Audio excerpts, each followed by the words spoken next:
அது கடந்த வருடத்துல இந்த உலக வர்த்தக ஒப்பந்தத்துல விவாதம் நடந்தது. இது 15 வருடத்திற்கு முன்பாகவே நீங்க மூன்றாம் உலக நாடுகள் ரேஷன் கடை மூலமாக மக்களுக்கு மலிவு விலையில் அரிசி உணவுப் பொருள் கொடுக்கக்கூடாது, அந்த மானியத்தை நிறுத்த வேண்டும், விவசாயிகளுக்கான மானியத்தை நீங்க நிறுத்திக் கொள்ள வேண்டும், நீங்கள் இறக்குமதி செய்வதற்கு அதாவது வெளிநாடுகளில் இருந்து உணவுப் பொருளை இறக்குமதி செய்வதற்கு அனுமதி கொடுக்க வேண்டும் என்கின்ற மூன்றையுமே மேற்குலக நாடுகள், வளர்ந்த நாடுகள் தொடர்ச்சியாக முன்வைத்துக் கொண்டிருந்தார்கள்.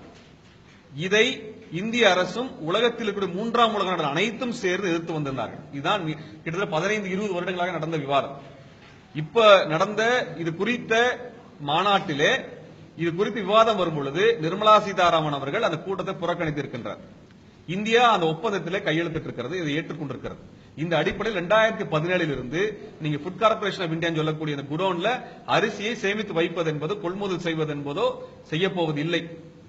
விவசாயிகளுக்கு மானியத்தை நிறுத்தி விடுவார்கள். ஆனால் வெளிநாட்டில் இருக்கக்கூடிய குறிப்பாக அமெரிக்கா எடுத்துட்டோம்னா அமெரிக்காவிலே அந்த விவசாயிகளுக்கு மானியம் கொடுப்பதை அமெரிக்கா நிறுத்தாது. ஆனால் நீங்கள் இங்கே இருக்கக்கூடிய விவசாயிகளுக்கு கொடுக்கக்கூடிய உர மானியமோ நீங்கள் மின்சாரம் சார்ந்த மானியங்களையோ நிறுத்த வேண்டும் என்பதை இந்திய அரசு ஒத்துக்கொண்டு வந்துவிட்டது. அது மட்டுமல்லாமல் இங்க ரேஷன் கடையில 2017க்கு பின்னாடி உங்களுக்கு அரிசி எல்லாம் கொடுக்க போறது இல்ல. நீங்க அரிசியை பொது சந்தையில வாங்கிக்கணும். ரேஷன் கடையில உங்களுக்கு தரக்கூடிய அரிசிக்கு பதிலாக உணவுப் பொருட்களுக்கு பதிலாக பணமாக உங்களுக்கு கொடுக்கப்படும். எப்படி கேஸ் மானியத்தை கொண்டு வந்தாங்களோ அது போல மானியம் கொண்டு வர போறாங்க. இதுதான் இதுக்கான ஆதார் அட்டை கொண்டு வரப்பட்டிருக்கிறது. இதற்கு பிறகு ஏழை எளிய மக்களுக்கு குறைந்த விலையில் இதுல அரிசி கிடைப்பதற்கு வாய்ப்பு கிடையாது. இப்ப என்னன்னா நீங்க இங்க அரிசி உற்பத்தி பண்ணுவீங்க, வெளிநாட்டிலிருந்து அரிசி இறக்குமதி செய்ய போறாங்க.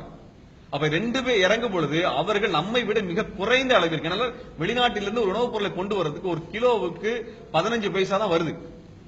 ஆக மிக குறைந்த விலையில் வெளியிலிருந்து கொண்டு வந்துட முடியும்.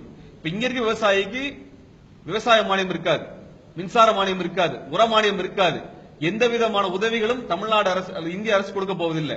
அப்ப அதிகமான கடன் சுமையில தான் விவசாயம் பண்ணி விளைபொருளை கொண்டு வரணும். அதை இந்த அரசு கொள்முதல் செய்யாது, வெளிநாட்டிலிருந்து இறக்குமதி பண்ணி மொத்தம் விற்பாங்க. அப்ப இங்க இருக்கிற விவசாயிகள் தற்கொலை செய்து கொள்ளக்கூடிய சூழலை மோடி அரசாங்கம் கொண்டு வந்திருக்கிறது. இது மோடி அரசாங்கத்தின் மீதான குற்றச்சாட்டு மட்டுமல்ல, இங்க பிரதான கட்சியாக இருந்த காங்கிரஸ் இதை குறித்து பேசவில்லை. பாராளுமன்றத்தில் 3வது பெரிய கட்சியாக இருக்கக்கூடிய அதிமுக இது குறித்து எதுவும் பேசவில்லை. இப்பொழுதும் அவங்க சொல்றாங்க உங்களுக்கு 20 கிலோ அரிசி தரப்போறோம், 30 கிலோ அரிசி தரப்போறோம், 100 கிலோ அரிசி தரப்போறோம் சொல்றதெல்லாம் பொய். அந்த சட்டம் கொண்டு வரப்பட்டிருக்கிறது, அதை எதிர்த்து இவர்கள் பேசவில்லை, திமுகவும் பேசவில்லை. கட்சி அறிக்கையில் எங்கேயுமே இது குறித்தான இந்த உலக வர்த்தக சபையில கையெழுத்து போட்டதை பத்தி இதுவரைக்கும் பத்திரிகையாளர்களே சொல்லப்பட்டதில்லை. மிக ரகசியமாக மூடி மறைக்கப்பட்டிருக்கிறது, மிக ரகசியமாக மறைக்கப்பட்டிருக்கிறது.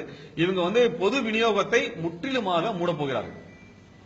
இதைத்தான் நாங்க மிகப்பெரிய ஒரு ஆபத்தாக, ஏன்னா இதில் இருந்து உங்களுடைய விவசாயிகள், நெசவாளிகள் அனைவருடைய வாழ்வாதாரம் முடிக்கப்பட்டுவிடும், ஏழை எளிய மக்கள்.